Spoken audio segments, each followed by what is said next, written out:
hearing Lenape Regional High School District Board of Education is called to order pursuant to the Open Public Meetings Act. Actual public notice is given in the following manner. Posted in the notice to the administration building and in the office of the board secretary, and posted it on the Lenape Regional High School District website, and sending via email on January 8th, 2026. The annual notice to the Rutherford County Times and to the clerks of the 8 constituent municipalities. Roll call. Dr. Bennett. Here. Mrs. Tesla is not here. Mrs. Fitchett. Here. Mr. Fitzgerald. Here. Mrs. Arnold is not here. Mrs. Lade. Here. Mr. Lade. Here. Mr. Roseborough. Here. Mrs. Sampson. Here. Mr. Stowe. Here. Here. Please get to the class. To the flag of the United States of America, and to the republic for which it stands, one nation, under God, indivisible, with liberty and justice for all.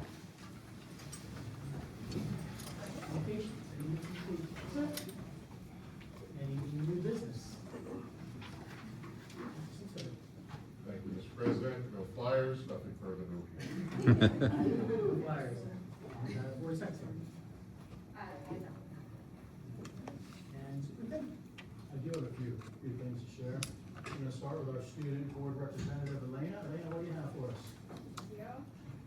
So this month, the April report, Cherokee had New Jersey Governor Mickey Sherrill visit Cherokee to talk about youth online safety and mental health. Students were given the opportunity to have their voices heard, as well as sit in during the governor's press conference. Students across the school participated in organizing their Little Chiefs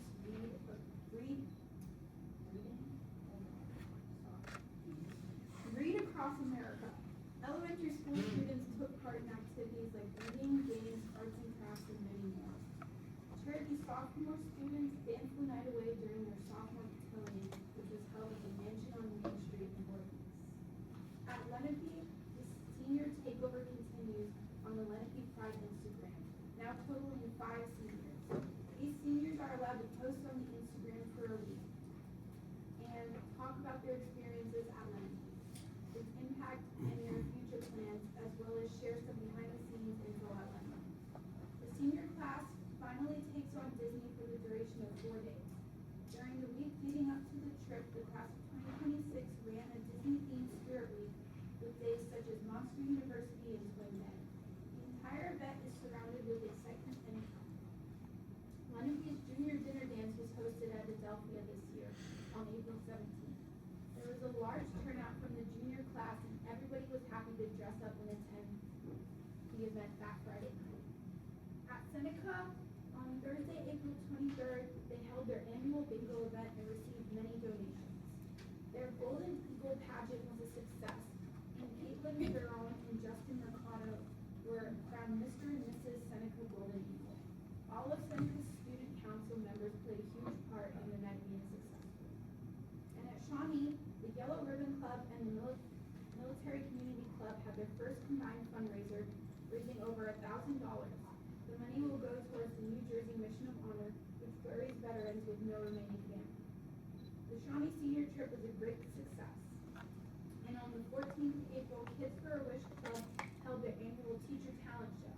It was an absolute crowd pleaser and raised a total of $6,200, which was donated to the Make-A-Wish Foundation.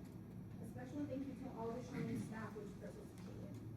The sports medicine classes went to Drexel's Cadaver Lab on the 13th of April for a close-up learning experience in the human body. Thank you for sharing. That's a lot going on. So, you know, when you weren't here last month, I shared the abridged version. But that's a lot. Thank you so much. My next share is not as exciting, but it's required by the state of New Jersey that we show our HIB grades. The state of New Jersey just approved our HIB grades. It stands for harassment, intimidation, and bullying. Every school district in the state of New Jersey is required to report annually. These grades are posted on our website. Our grade was a 75 out of 78. It's important to remind you that this grade doesn't measure incidents. It measures things like professional development for staff, trainings and programs for students and staff, policies, investigations, and reporting procedures. more information, board members, grades are in your packets, and for public, if you're interested, packets are also, some information is also on the back table there. And now for a more exciting share, our Director of Special Services is going to give us a highlight on a TAP graduate. Amanda Castle. All right, so I'm excited to tell you a little bit about Kylan Hope. Kylan is a 2025 graduate of the Transition to Adult program. During his time in the LRHSD Transition Services, Kylan explored a variety of vocational settings, including experiences at Olga's Diner, Royal Farms, Wawa, Evergreen Dairy Bar, Medford Fitness, and PJ Blossoms. In his final year at TAP, Kylan participated in the Soups to Sweets program, a culinary and service experience in which students prepare and cater food for the Cherry Hill community. In this setting, Kylan demonstrated strong leadership skills and naturally became a mentor to his peers. Kylan is now working at the Occupational Training Center, where he is a valued member of the Mobile Janitorial Program. Kylan has quickly become known for his dedication, strong work ethic, and teamwork. He takes initiative, learns new tasks with ease, and is always ready to lend a hand to his coworker. His positive attitude and drive to do his best make him a terrific role model for others. Kylan's accomplishments also include his role as host for the 2025 Transition Service Award Ceremony. In this role, he helped to recognize his fellow TAP mates and graduates for all their hard work and accomplishments during their time in transition services. At this year's ceremony, Kylan will be recognized in our postgraduate vocational accomplishments highlight video for his success story. This year's ceremony, shameless plug, is going to be held on June 1st at 6:30 p.m. at Lenape High School, and our theme is anything is possible. See you guys there. Thank you, Mrs. Castle. You said it was June 1st? June 1st, 6:30. Super, thank you. And up next, I'd like to introduce Lenape Principal Tony Catani, who has some very special guests. Yeah, absolutely, thank you, Mr. Bradley, and the Board of Education for having us tonight. I'm Tony Catani, proud principal of Lenape High School, and we're going to be recognizing and celebrating some fantastic ladies at Lenape who have created an absolute powerhouse in the state of New Jersey, a powerhouse basketball program in the state of New Jersey. With that being said, we're going to be introducing the 4-time Bronx County champions, consecutive champions. They're also earned our 5th South Jersey sectional title for Lenape High School this past year, winning the South Jersey Group 4 sectional championship. They also earned our 3rd state title in basketball history at Lenape High School in 2 of the past 3 years as well, with a 29-4 record. So quite an exceptional season for these ladies in this program and everybody that participates in it. And the captain of the show is not going to introduce any of the girls are straight up there next week. So the captain of the show is Sean McEnany. He's the head coach. He was also recently named the Al Carino Club South Jersey Coach of the Year, and 2 years ago when they won states the first time, he was the state coach of the year for the entire state. So congratulations, Coach McEnany. Matt, why don't you come talk later on?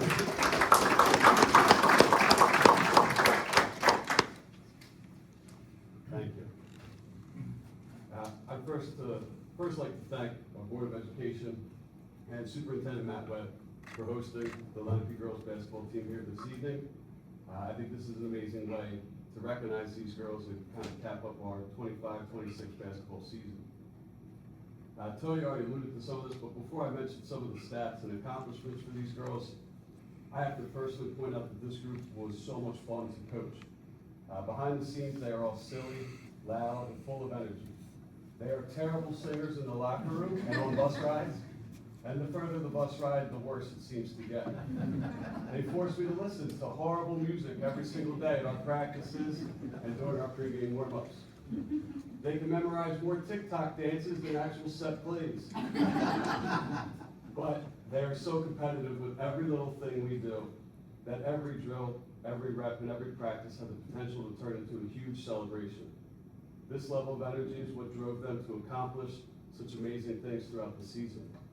I would be up here and make your meeting too long if I listed everything, so I just have a few of the most significant accomplishments I'd like to point out. As Tony mentioned, these girls won the 5th South Jersey sectional title in Lenape's history. They also won the 3rd state championship in our school and our district's history for girls basketball.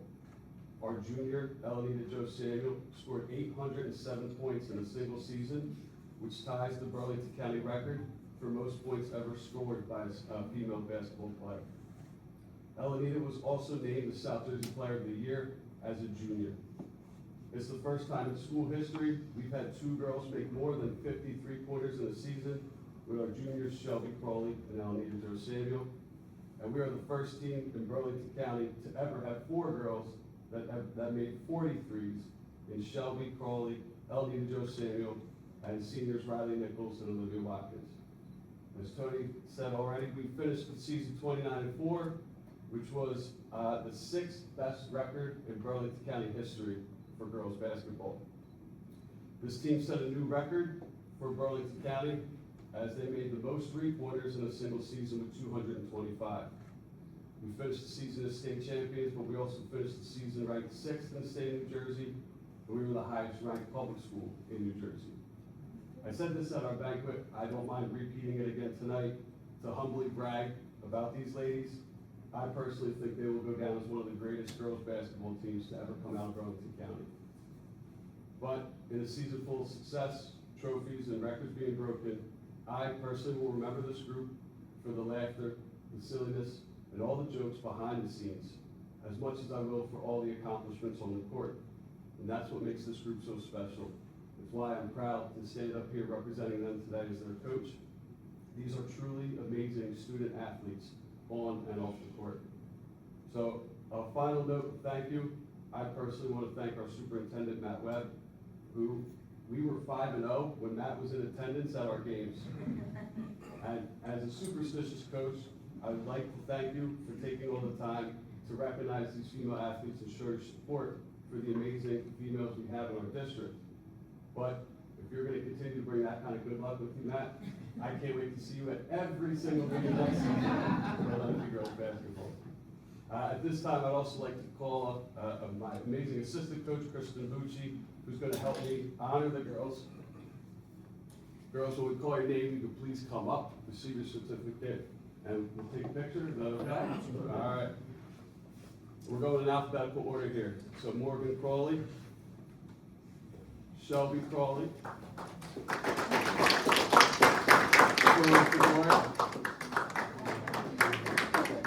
Elenita Jo Samuel,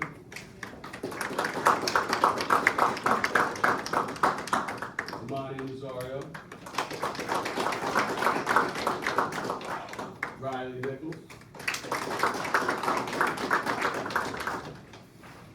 Taylor Strayuski,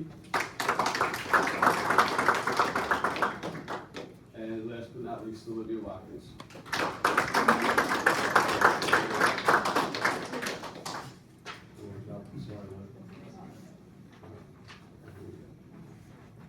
Thank you again for having us this evening and recognizing these amazing young ladies.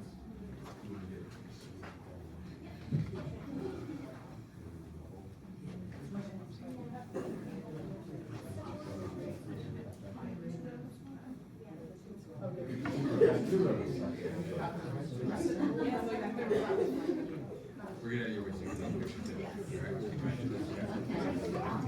No, you're good.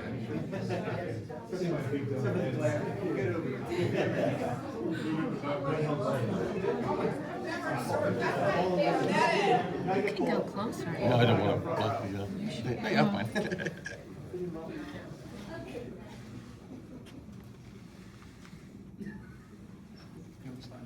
Well, you were good luck. You gotta get the picture.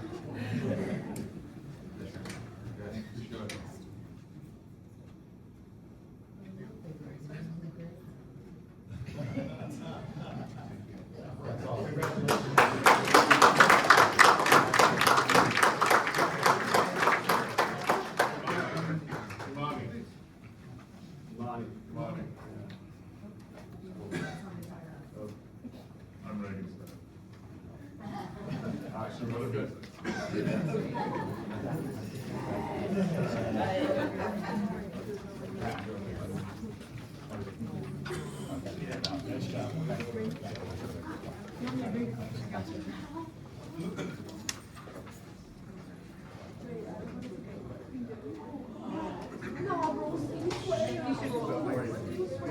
Move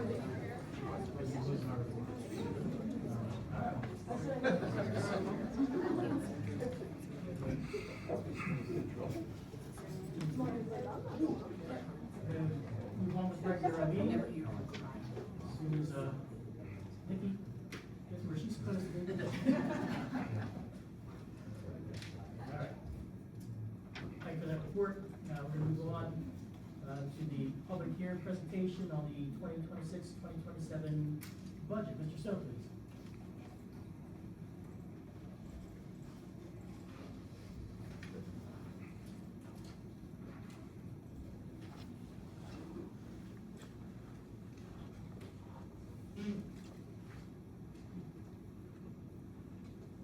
Let's speed it up.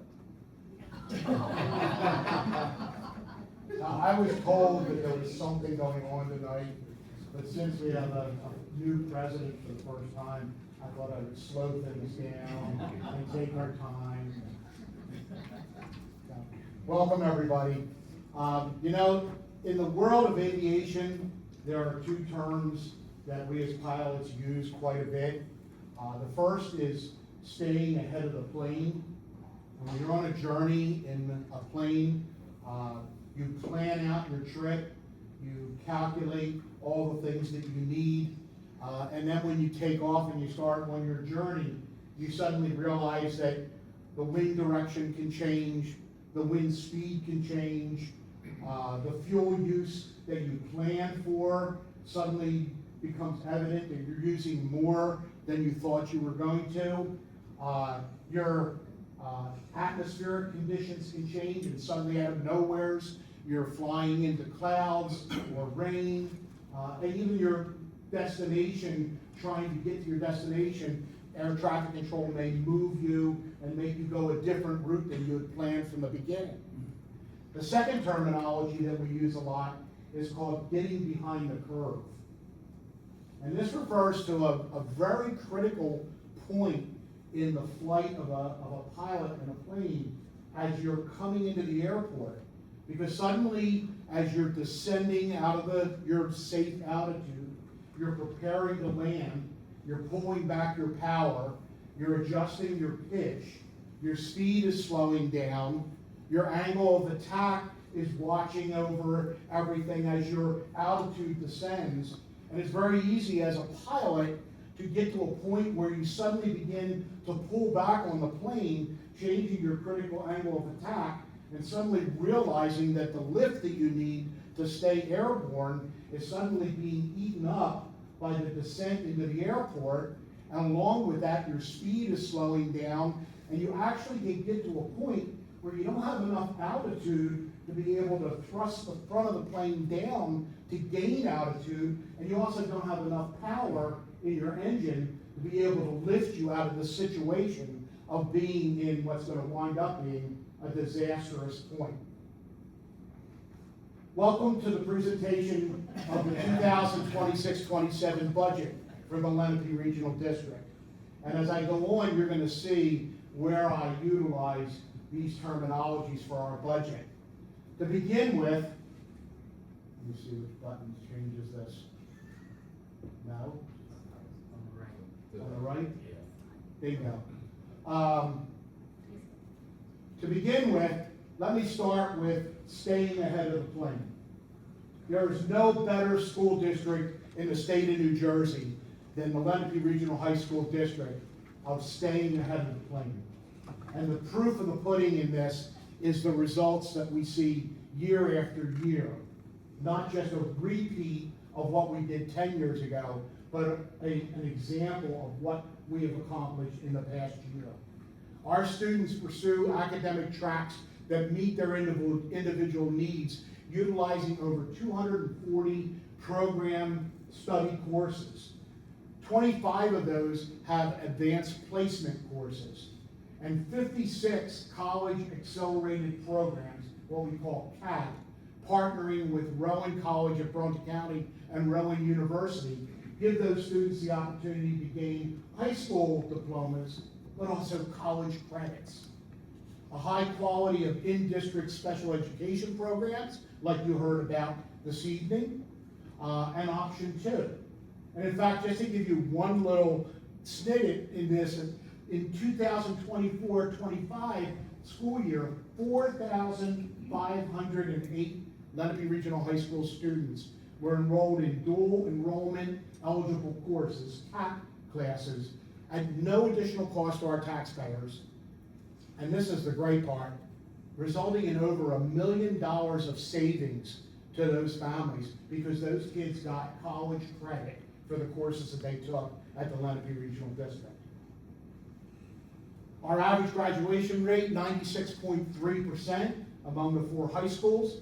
Our career pathways for Lenape Regional students who want to pursue something in the area of automotive, carpentry, construction, metalworking. And if you never had the opportunity to visit one of our schools and see some of these shops, you should take the time. It's absolutely amazing. SAT scores at all 4 high schools are consistently above the state and national averages and among the highest in the region. And the state national awards for achievement in areas ranging from television broadcasting, special education, to performing arts, robotics, fine arts, athletics, and community service.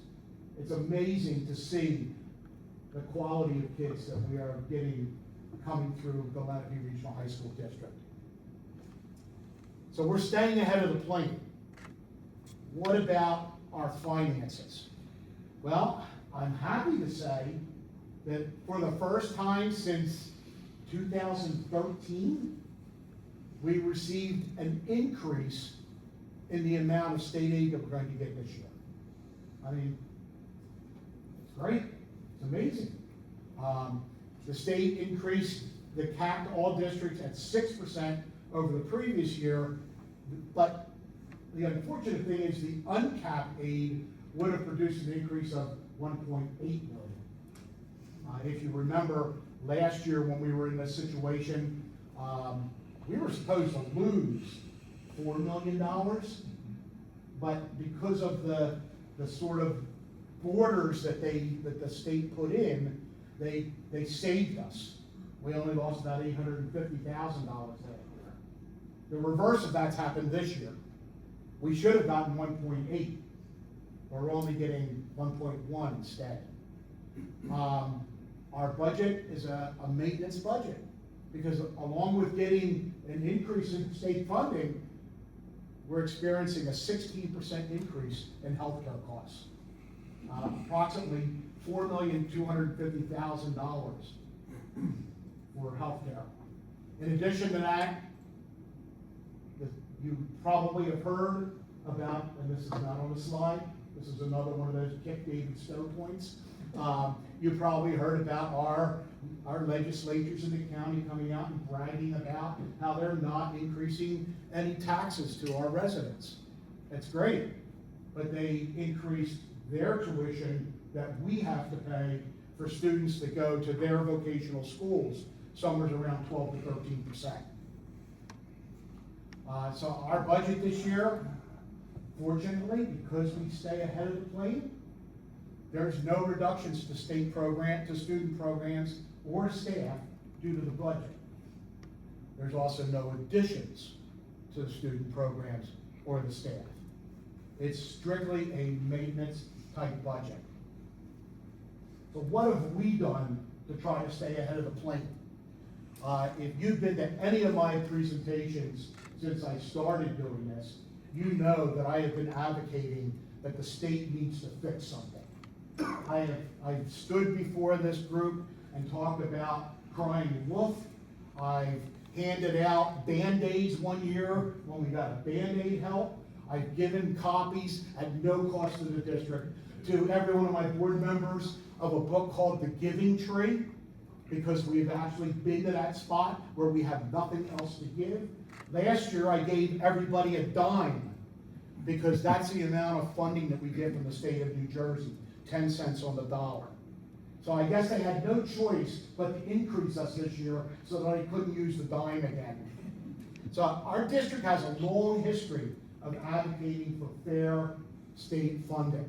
You can go to our website. There's a whole list of advocacy campaigns and you can even find out where to contact us. We need to keep the pressure on. Back in January of 2025, former Superintendent Dr. Carol Birnbaum and myself, we presented testimony in front of the New Jersey Department of Education. I wish they'd listened, but I was there, and so was Dr. Birnbaum. Our president then, Charles Roseberry, had penned a beautiful letter requesting for fair and predictable school funding formula. In addition to that, most recently, fall, winter of 25-26, we worked with several state legislators trying to resolve some of these issues. In February of 26, we sent letters to the senators proposing legislation. November 25th, we sent letters from parents, state and other stakeholders to the Department of Education. We've had countless SOS campaigns. You can right now hear a lot of talk. If you go onto Facebook or Instagram, there are a lot of legislatures up in the Trenton area that are talking about, we need to do something about the education in New Jersey. We need to do something to fix the fair funding formula. Okay? We need to keep the pressure on that, because without our pressure, it'll just be words that fall on deaf ears, and they will wind up doing nothing. We need to stay ahead of the plane. In addition to that, in November 25, the district asked all parents, staff, and stakeholders to send letters to the Department of Education. So that's what we did to advocate for improvement. What they listened to was a couple things. We asked them to fix the vital local fair share. They didn't do that. We asked them to improve adequate formula, security, mental health, transportation. I know, price of gas is going up. As a business person, I'm already getting letters from businesses that I deal with telling me that they're adding a fuel surcharge to some of the products that I buy and some of the cemeteries I go to and things like that. We can't do that as a school district. That didn't happen. We asked them to fund all special education students versus what they call the state average. We actually have more students, special education students, in our programs because our programs are so good. Parents want their kids to be involved in the programs like you saw. They send their kids to Lenape District, but the state would always say, well, you're above the state average. We'll only pay you for the state average. We won one. They now do fund us for all the students that we have in special ed. We asked them to allow districts to save. Nope, that didn't happen. We asked them to place additional expenses outside of the 2% cap levy that we have to abide by. Nope, they didn't hear that one. We did ask them to place guardrails on aid increases and decreases, and yes, they did do that. Last year it helped us. This year it hurt us. So let me show you a little bit about what I'm talking about as far as getting behind the curve. This is a graphical representation of state funding from 2019, which is at the bottom of the scale, to the present 2027.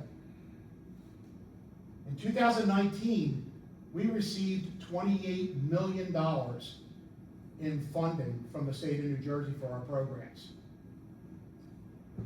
And then S2 kicked in, and you can see what happened. Every year we had a decrease, up until this year where we have a slight increase. The interesting thing is I love to play with numbers, and so while I was sitting going over my presentation for tonight, I developed an Excel spreadsheet, and I put in there, okay, if our funding stayed at $28 million a year to date, what would we have? $42,620,916 extra dollars that we would have been able to utilize to educate the kids in the Lenape district. The state reaped $42 million by just slashing our budget over the past 8 years. What is the local fair share? Your guess is as good as mine. Nobody will explain it. If you go to court and tell them that they have to give you, they deny you anyway. It continues to be unpredictable. We never know what we're going to get until the day or two after the governor does their announcement in February or March or whenever they decide to make the presentation. It doesn't reflect anything with respect to inflation or a property owner's actual ability to pay. And when the local fair share decreases, the state typically provides more state aid, but not always. It just depends on what they feel at that particular moment. Another little chart that I love that talks about how we have had to maneuver to stay ahead of the curve. This is another graphical pie chart that gives you an idea. State aid is in the green. And if you go back to 1994-95, 36, almost 37% of our budget was provided, paid for by the state of New Jersey. And I already told you, as of last year, they were 10 cents on the dollar. So they got above the 10% just to make me a liar. And this year's state aid amounts to 10.48%. The problem with all this, folks, is that we have no idea what next year's going to bring, because the state funding formula is anybody's guess. Next year, we could lose $5 million. We don't know. So here's our budget for this year. Trying to stay ahead of the curve, trying to make sure that we're in a position to give our kids the quality of education that they deserve. You know, everybody that I talk to anymore talks about the state of education in the United States and how we are so far behind the rest of the world. And I simply tell them, I'll put my kids up against anybody any day. I have that much confidence and faith in these kids and what I see and the educational program that we provide. Our administration, our staff, right down to the custodial staff, does an absolutely amazing job of taking care of what we have. All you gotta do is go to any of the schools and you'll see that. Our general fund for the coming year, $185,725,334. Our debt service, $7,804,712,000 for a total budget for 27 that we're presenting tonight of $193,530,046. Our general fund tax levy is going to amount to about 4.63%. That's keeping all of our programs. That's keeping all of our staff. It's not adding anything. It's not giving our kids any new opportunities. Our debt service remains at 0%. Our total tax levy of $153,404,747 represents about 4.43%. Again, increases that we're experienced for this year, our total cost, medical, drugs, dental, $32 million, an increase of over $4 million that we're experiencing, 16.79%. Our employees contribute to this to the tune of almost $5 million. Healthcare benefits over the past 5-6 years have gone up steadily, but this year in particular, you can see a huge spike in the cost of healthcare. I believe one of the things that I heard was that over the past 2 years, we've seen an increase in healthcare benefits of somewhere around 30%. Now the good news is, our administration is amazing about going out and pricing this every year. And we did not take the step that many people wanted us to do several years ago of getting into the state health program. If we were in that program this year, I understand there's a 35% increase that schools that are with that program are experiencing. And yet, staying ahead of the curve, our faculty to administration, we are ranked number 1 of having the least number of administration to faculty in regions our size. We are also number 1 in our numbers of students and to administration. And our overall budget administrative costs, we are down to like the 7th out of 44 with only a $1,875 per pupil cost. So in summary, our tax impact for this year, there's going to be increases. Almost every one of our townships except for Woodland is going to see an increase. Some of it's modest, some of it's a little greater. And again, a lot of this comes from the state formula that they give us. You can see the numbers on here. The local impact on most homes is somewhere around maybe $80 to up to $248 in Medford Lakes. Our increase in state aid was about 6%. Our general fund levy, 4.63%. Overall tax levy increase of 4.43%. No reductions to student programs or staff. No additions to programs or staff because of this budget. But the two things that our administration is doing is that we are staying ahead of the plane and we are staying ahead of the curve, which both things could be detrimental to this district and to the students that are paying. Thank you, Mr. President. Good job, Dave.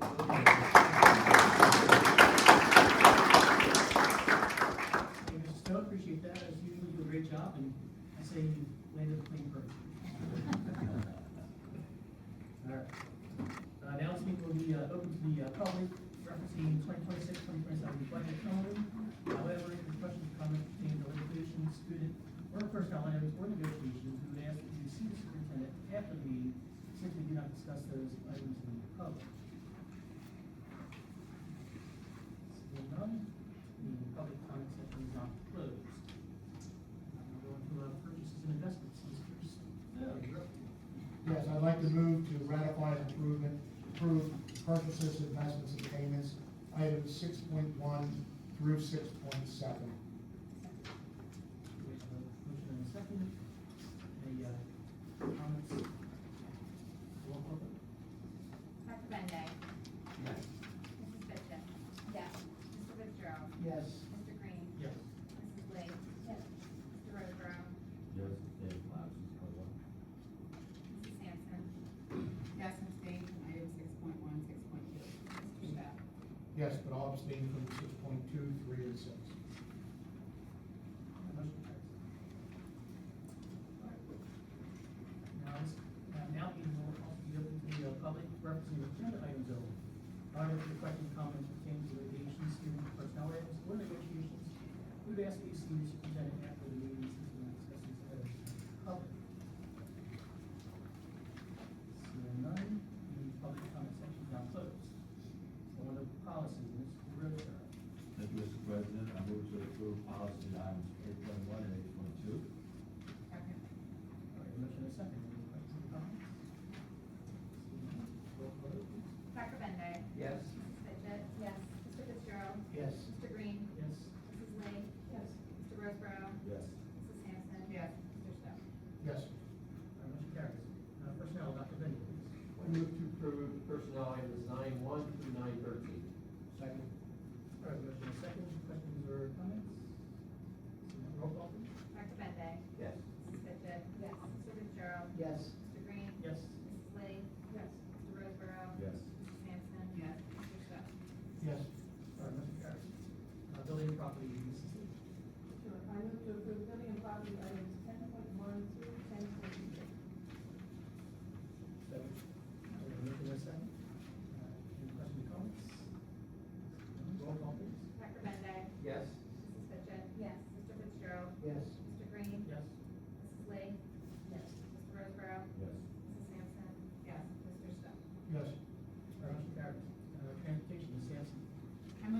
approve transportation items 11.1 through 11.4. We have a motion and a second. Questions or comments? Roll call vote, please. Dr. Bende? Yes. Mrs. Fitchett? Yes. Mr. Fitzgerald? Yes. Mr. Green? Yes. Mrs. Lee? Yes. Mr. Roseborough? Yes. Mrs. Sampson? Yes. Mr. Stowe? Yes. Motion carries. Under food services, Ms. Stanton. I move to approve food services items 12.1 to 12.2. All right, motion and a second. Questions or comments? Roll call, please. Dr. Bende? Yes. Mrs. Fitchett? Yes. Mr. Fitzgerald? Yes. Mr. Green? Yes. Mrs. Lee? Yes. Mr. Roseborough? Yes. Mrs. Sampson? Yes. Mr. Stowe? Yes. Motion carries. Finance, Mr. Stowe. Yes, I'd like to move to approve finance items 13.1 through 13.6. All right, motion and a second. Questions or comments? Roll call, please. Dr. Bende? Yes. Mrs. Eslab? Mrs. Fitchett? Yes. Mr. Fitzgerald? Yes. Mr. Green? Yes. Mrs. Lee? Yes. Mr. Roseborough? Yes. Mrs. Sampson? Yes. Mr. Stowe? Yes. Motion carries. Insurance, Mr. Stowe. Yes, I'd like to approve insurance item 14.1. Second. Second. We have a motion and a second. Questions or comments? Roll call, please. Dr. Bende? Yes. Mrs. Fitchett? Yes. Mr. Fitzgerald? Yes. Mr. Green? Yes. Mrs. Lee? Yes. Mr. Roseborough? Yes. Mrs. Sampson? Yes. Mr. Stowe? Yes. Motion carries. Education, Ms. Fitchett. Thank you, Mr. President. I move to approve education items 15.1 through 15.10, taking a moment to recognize donations totaling $22,337.96. Present. Do we have a second? Second. Motion and a second. Any questions or comments? Roll call, please. Dr. Bende? Yes. Fitchett? Yes. Mr. Fitzgerald? Yes. Mr. Green? Yes. Mrs. Lee? Yes. Mr. Roseborough? Yes. Mrs. Sampson? Yes. Mr. Stowe? Yes. Motion carries. Student activities, back to Mrs. Fitchett. Thank you, Mr. President. I move to approve student activities items 16.1 through 16.10. A motion and a second. Questions or comments? Roll call, please. Dr. Bende? Yes. Mrs. Fitchett? Yes. Mr. Fitzgerald? Yes. Mr. Green? Yes. Mrs. Lee? Yes. Mr. Roseborough? Yes. Mrs. Sampson? Yes. Mr. Stowe? Yes. Motion carries. Executive planning, Mr. Fitzgerald. Thank you, Mr. President. I move to approve executive planning item 17.1. Second. Okay, there's a motion and a second. Questions or comments? Roll call, please. Dr. Bende? Yes. Mrs. Fitchett? Yes. Mr. Fitzgerald? Yes. Mr. Green? Yes. Mrs. Lee? Yes. Mr. Roseborough? Yes. Mrs. Sampson? Abstain. Abstain. Mr. Stowe? Yes. Motion carries. Any new additional business? Yeah, there's something I should correct, with purchase investments and payments, I should have abstained from 16.2 and 16.3. Motion still carries with the Other business. Any old business? This meeting will now be open to the public. However, if requested to come out in litigation, student or personal items, or negotiations, we would ask that you see the superintendent after this meeting, since you're not specified to be public. So I read that down. Public section is now closed. All right, whereas NJSA 10-4-6, the Open Public Meetings Act, authorizes boards of education to meet in executive session under certain circumstances, and whereas the Open Public Meetings Act requires that the board adopt a resolution of a public meeting to go into private session. Now, therefore, be it resolved by the Board of Education of West Virginia High School District that it's necessary to meet in executive session to discuss certain issues involving matters of personal confidentiality rights, including but not limited to staff or student disciplinary matters, specifically the report 2026-02 and the report 2026-03. And we will further resolve that any discussion held by the board which not remain confidential will be made public as soon as feasible. The minutes of the executive session will not be disclosed until the need for confidentiality no longer exists. Further resolved that the Board of Education will not return to open session to conduct business at the conclusion of the executive session. Motion to move to executive session? So moved. Can I get a second? Second. All in favor? Aye. Any opposed? All right. We're in executive session. All